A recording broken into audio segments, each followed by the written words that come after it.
வணக்கம். இன்றைக்கி மகாநதி சீரியலில் ஒரு லாஜிக்கலான அண்டர்ஸ்டாண்டிங் அப்படிங்கிற மாதிரி அவர் இங்கே வந்துடுறாரு. குமரன் வந்து தையல் கடைக்கு வந்துடுறாரு. வந்த பிறகு அந்த அவருக்கு சினிமாவில் விழுந்திருக்க ஆள்றியா சீரியல் ஆள் அவர் வர்றாரு. வந்து இப்படி ஜாமானை வாங்கிட்டு மீதி இந்த 10 துணிக்கிற காசையும் கொடுத்துட்டு போகிறாரு. இந்த இடத்துல வந்து நமக்கு ஒன்றும் தெரியாது. நமக்கு வந்துட்டு என்ன பேசுனாங்க, ஏது பேசுனாங்க அப்படின்னு. கடைசியாக வந்து 10 துணி வச்சுட்டு காசை கொடுங்க நீங்கள் அப்படின்னு அவர் சண்டை போட்டால் தான் தெரியும் நமக்கு. இப்போ வந்துட்டு பார்த்தீங்கன்னா, மீதி பணத்த கொண்டாந்து குடுத்துட்டு, "நான் பணம் தான் குடுத்துருப்பேன்ப்பா" அப்படின்னு சொல்றாரு. "இல்ல நானும் வேகமா பேசிட்டேன். எனக்கு வேறு வழி இல்ல. இன்னைக்கு வந்துட்டு அவருக்கு ஒரு ஒட்டியாணம் வாங்கி குடுக்குறேன்னு சொல்லியிருந்தேன். அத பாத்தெல்லாம் வச்சுட்டேன். அதுக்காக தான் பணத்துக்கு ரொம்ப கம்பல் பண்ணேன்" அப்படின்னு சொல்றாரு அவரு. சொன்ன பிறகு அவர் சொல்றாரு, "சரிங்க, ஓகே. நான் வந்துட்டு மலேசியால ஒரு ஆர்டர் வந்திருக்குப்பா" அப்படிங்கிறாரு. "அப்படியா? சரிங்க, தச்சிடலாம்" அப்படிங்கிறாரு. "இல்ல, இல்ல. மலேசியால ஆர்டரு. ஆனா வந்துட்டு மலேசியாவுக்கு போகணும்ப்பா" அப்படிங்கிறாரு. ஏற்கனவே நம்ம தான் சொன்னோம், அவர் துபாய்க்கு போறாருன்னு சொன்னாங்க. இப்ப மக்கள் மாத்தி மலேசியாவுக்கு போறாங்க அப்படின்னு சொல்லிட்டாங்க போல இருக்கு நமக்கு. அப்போ எல்லாத்தையும் அனுப்பி வச்சுட்டு அவர் படுத்து தூங்கிடுறாரு. அங்கேயே அந்த அந்த எக்ஸாஸ்ட் ஆயிடுச்சு அப்படின்னு சொல்லுவோம் நம்ம. கம்ப்ளீட்டாக எனர்ஜி முடிஞ்சோடனே வந்துட்டு அது வரைக்கும் வந்துட்டு உடம்பு உருவாக்கின தைரியத்தையும் மனசாட்சியும் டக்குன்னு கட்டுப்படுத்தும். கட்டுப்படுத்தினோன்னா அப்படியே டயர்ட் ஆயிடுவோம். அப்படியே தூங்கிடுவோம். அதான் குளிர் காய்ச்சல் வந்துச்சு அப்படிம்பாங்க இல்லையா? அதில் தான் அப்படி வரும் வழக்கமாக. இவருக்கு அப்படியே குளிர் காய்ச்சல் வந்த மாதிரி அப்படியே படுத்து தூங்கிறாரு. அந்த டயர்ட்னஸ் எல்லாமே எக்ஸாஸ்ட் ஆகி.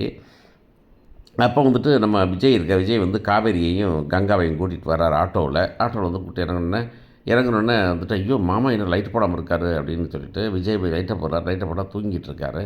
தூங்கிட்டு இருந்தோன்னே வந்துட்டு காவேரி, "ஐயோ மாமா தூங்கிட்டு இருக்காரு, எழுப்புவாங்கன்னா நீ ஒன்றும் பண்ண வேணாம்" அப்படின்னு சொல்லிட்டு அப்படியே விஜய் வந்துட்டு ரொம்ப சங்கீதம் பார்த்து அப்படியே விட்டுறாரு. அந்த பொண்ணு போகுது. "நீ வா போகலாம்" அப்படின்னு அவர் கூப்பிட்டு போயிடுறாரு. இந்த பொண்ணு வந்துட்டு அங்கே போய் அங்கே அவரை எழுப்புறது வந்து கண்ணீர் விட்டுது. கண்ணீர் துளி விழுந்து கையில் பட்டோன்னு அவர் முழிச்சிடறாரு. முழிச்சிட்டு, "என்ன கங்கா இங்கே வந்திருக்க" அப்படிங்கிறாரு. ஆனால் நல்ல வேளை இப்போ என்னென்னா வழக்கமாக வந்துட்டு இப்படியே சப்மிசிவாக காமிப்பாங்க. இன்றைக்கி வந்துட்டு அவர் இருக்க மாட்டார் சீரியலில் அப்படிங்கிறதுனால கொஞ்சம் தைரியத்தை வளைச்சிட்டு பேசுகிறாரு.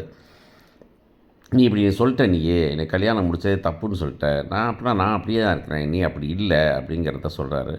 ஆனால் அந்த பிள்ளை அப்போ கூட வந்துட்டு, "நீங்கள் என்கிட்ட சொல்லியிருக்கணும்ல" அப்படிங்கிறது. அது ஒரு நியாயமான கேள்வி அந்த பிள்ளை ஆக்சுவலாக. ஆனால் அது வந்துட்டு என்ன பண்ணுதுன்னா, அப்போ கூட வந்துட்டு, "நீங்கள் ஹீரோ ஆகிட்டு நான் வில்லி ஆகிட்டேனா நான்" அப்படின்னு கேட்குது. "இல்லை அப்படிலாம் கிடையாது. நான் உன்னை சொல்லக்கூடாதுன்னு இல்லை. நீ வந்து சொன்ன அப்படி சொல்லியிருந்தா என்ன சொல்லியிருப்ப நீ?